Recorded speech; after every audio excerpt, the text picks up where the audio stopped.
In today's video, I'm going to teach you how to create subfolders in Dropbox. If you want to keep your files more organized, creating subfolders is a simple and effective way to do it.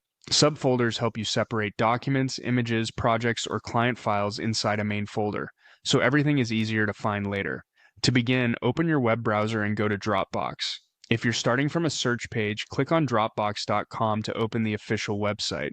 Once you're on Dropbox, make sure you're signed into your account so you can access your files and folders. After that, go to the All Files section. This is where you'll see the main file and folder structure of your Dropbox account. From here, open the folder where you want the new subfolder to be created. This part is important because the subfolder will be placed inside whichever folder you currently have open. So before creating anything, take a quick moment to confirm that you're in the correct location.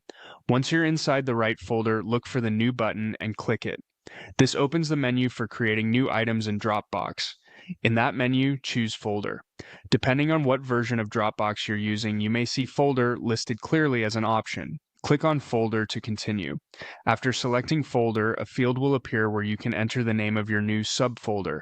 Type the subfolder name you want to use. Try to choose a name that is specific and easy to recognize.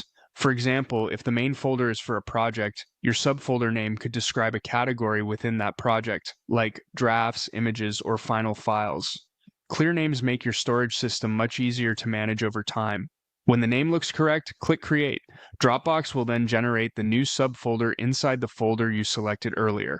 You should see it appear right away in your file list. And that's it. You've successfully created a subfolder in Dropbox. This is a small step, but it can make a big difference when it comes to staying organized, especially if you work with lots of files. If you're creating multiple folders, it's a good idea to keep your naming style consistent so everything stays neat and easy to browse. Now you know how to create subfolders in Dropbox quickly and efficiently.